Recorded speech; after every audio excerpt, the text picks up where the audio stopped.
We have developed speed, but we have shut ourselves in. Machinery that gives abundance has left us in want. We think too much and feel too little. More than machinery, we need humanity. We know the air is unfit to breathe and our food is unfit to eat. As if that's the way it's supposed to be. We know things are bad, worse than bad.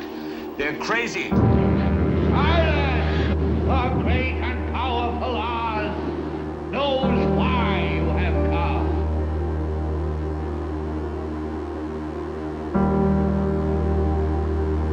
You've got to say, I'm a human being. God damn it! My life has value. You have meddled with the primal forces of nature. Don't give yourselves to brutes. Men who despise you, enslave you, who regiment your lives, tell you what to do, what to think, or what to feel, who drill you, diet you, treat you like cattle, use you as cannon fodder.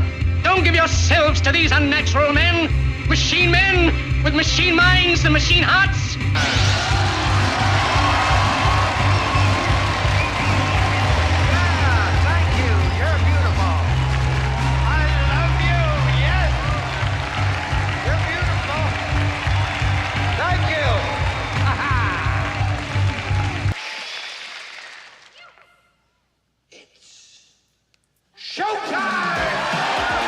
It's time to buckle up for making sense of the madness. And who loves you? And who do you love? Hey everybody, Jason Bermas here. And the question today is, are we marking the end officially of the quote-unquote Howard Stern era? Now you could argue, and I'll make that argument, that Howard Stern has been significantly less relevant the last 10 to 15 years. However, he certainly has been a figure that when he does something or conducts an interview, et cetera, it is carried by the mainstream. And the narrative that you are seeing, the headlines that you are seeing that Howard Stern has now been canceled by SiriusXM is not real. Okay, I just want to make that extremely clear. In fact, all the way back in October, about 10 months ago now, actually towards the end of October, so I guess 9-10 months ago now, I was with somebody who works in the Rockefeller Center, and he knew that Stern was not going to renew his contract, or that SiriusXM, rather, was not going to renew Stern. He actually pitched to me, he goes, listen, they're going to have a lot of money freed up. You should really apply. Hey, anybody over at SiriusXM that wants to pay Jason Bermas to do what Jason Bermas does, give me a little ring ding. Again, we would love that. We would love that audience out there, even though it has become more and more minuscule as the technology itself, and this is another reason that this is happening, has become antiquated.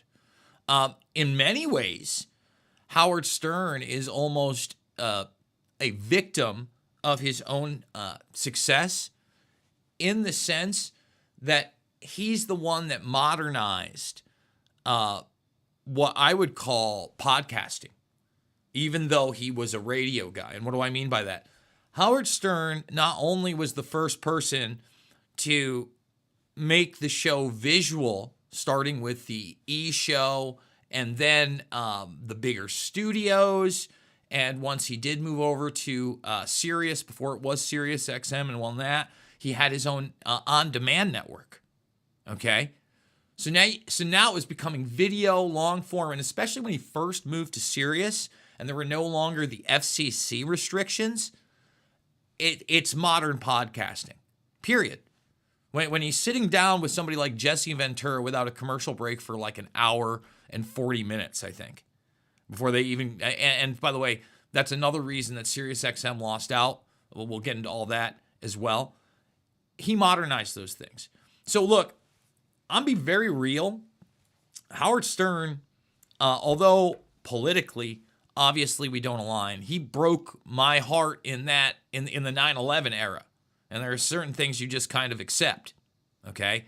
And even during that era, kind of post that era, Brent Hatley, who was a producer on Bubba the Love Sponges show, and then a producer on the Stern Show. He and I were actually pretty friendly behind the scenes on Twitter back in the day. He left social media some years ago, but I really always liked Brent. And, he would be one of those on-air personalities at time on both Bubba and Stern, so very integral in the show. Here's the thing. Howard Stern now has a decision to make, because what's going to happen, according to the articles, is they're going to offer him some money. He's going to say no. The next question is, do they get his archives for a certain sum? Okay, and that's probably going to happen, according to the article. But on top of that, you got to wonder whether or not he's going to continue in some fashion. He probably will, but it's going to be, I think, a lot different from what he's done in the past. It's been very infrequent in the past few years. And if you think about it, the $100 million deal is kind of old now. And that's, with inflation and the time periods, there are other personalities making a ton more money. So before we delve deeper, and we're going to get pretty deep into Howard Stern, and I'm going to go through his cultural significance. We're going to actually talk about the first book that I ever read for fun, ever, in my whole life. The first, other than, stuff that basically, I guess this is the first nonfiction work that I read for fun. I was into like the scholastic books and that type of thing as a kid, but like this was a pretty adult book. And it was the one I seeked out, and I to this day think this book is hilarious. In fact, I may revisit it. So we're going to talk about the reality behind Stern, what's really happening with Sirius XM, really the future of radio, media, satellite radio, I guess, and so much more. So thumbs it up, subscribe, share, ring that bell if you are new to the broadcast. I want to thank all the new subscribers we've gotten over the past few days, week or so, not only with the Kurt Metzger interview. I know a lot of you come in from the Quite Frankly show. Thank you, thank you, thank you. If you want to support the broadcast, right now there are no paychecks. Okay, I need your support. $5, $10, $15 means the world to me. Big donors. The links are down below. Also, give me a follow over on X if you can. That's where you're going to get a lot of raw stories that sometimes we do not cover here. In fact, a lot of it. So this is the initial article. Bye Bye Booey. And anybody, again, who's a fan like myself, that's the Baba Booey joke, Howard Stern show to be canceled after nearly 20 years on Sirius XM, as a $100 million contract is up later this year. Now, again, this article admits it's not a cancel.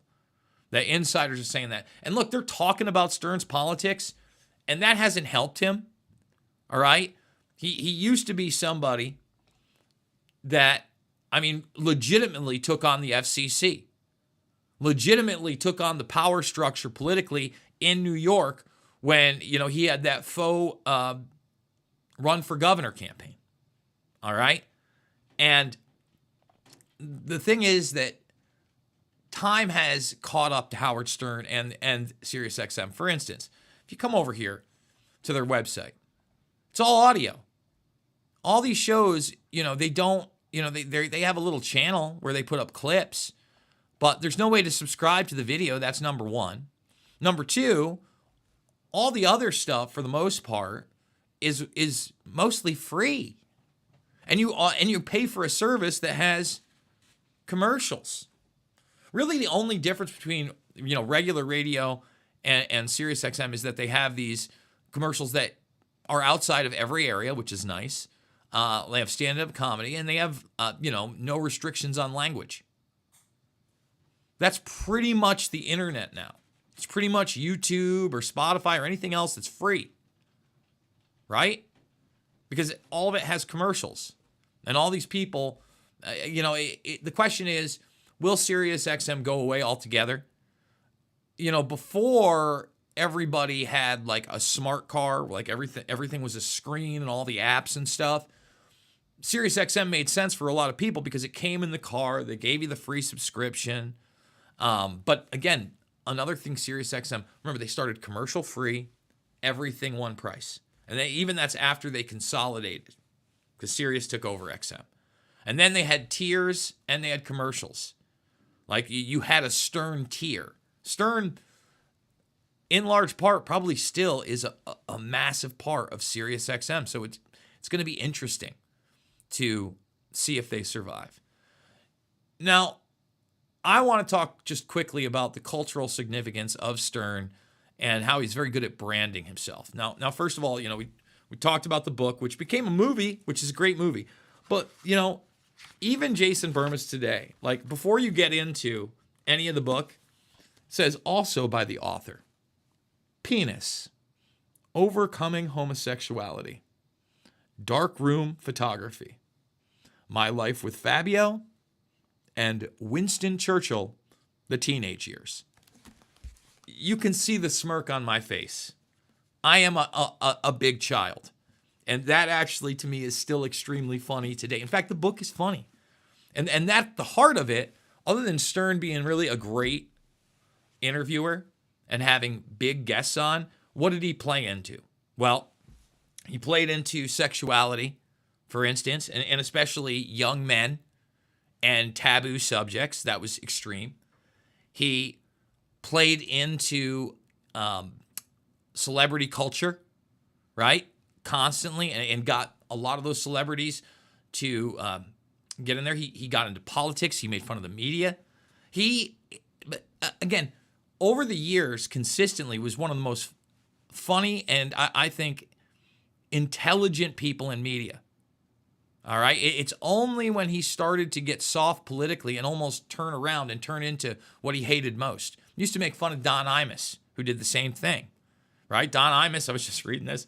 There's a great part talking about Don Imus in this book.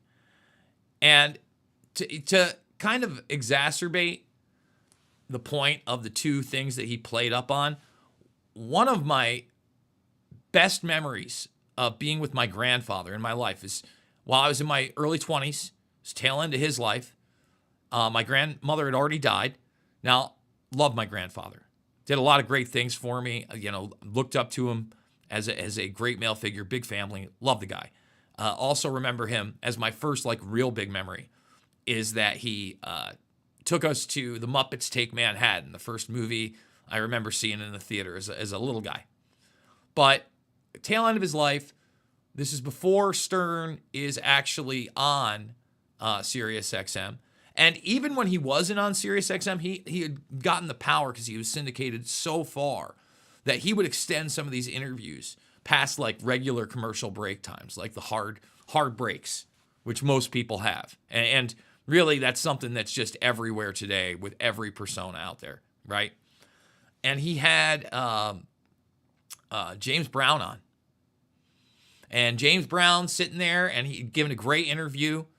And he starts talking about Viagra, which was a new thing at the time. This is late 90s, folks. And my grandfather turns to me. He's like, no, yeah, it works. And he had a new girlfriend at the time. And I just remember that moment and us just laughing during the interview and having a good time. And Howard Stern is forever going to be part of that for me. Forever part of that. And I'm going to look at a lot of that stuff with fond memories. In fact, one of the things I enjoyed, fond memories of me with my stepfather, which maybe we didn't have the best relationship, is that late at night, I guess 10-ish, he would start playing Howard Stern. And we would watch that. And, again, you watch that. That's modern day podcasting with a group, really revolutionizing everything, and enjoy that. There's just so much when it comes to Stern and pop culture that I viewed through that lens. And it's kind of sad to me. I never was into the whole America's Got Talent thing, but a lot of the cruder stuff and the game shows and the strippers and the midgets and the things a lot of people look down on today, and maybe even Stern has had some mea culpas about, I think they hold up. Even as a little kid, okay, before he had the E! Show, he had this kind of variety show on WWOR-TV 9 in New York, specifically, because that's where he was out of. And again, you'd have to stay up even later. Go watch some of that stuff. Homeless Hollywood Squares with people paying for fingerless gloves. Yet it sounds cruel and perverse. Is it funny? I mean, that's what he was there for, in my opinion.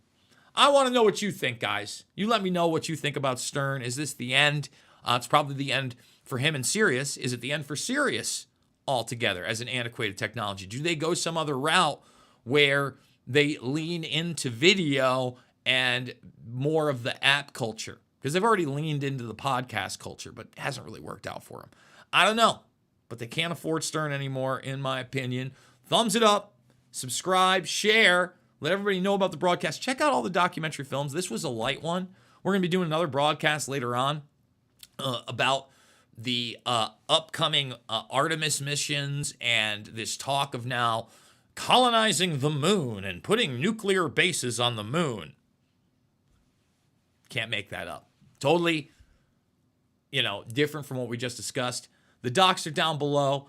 Fabled Enemies, Loose Change Final Cut, Invisible Empire, A New World Order Defined, and Shade the Motion Picture. It is not about left or right. It is always about right and wrong. Consider supporting the broadcast. I love you guys, and I will see you all on the flip side.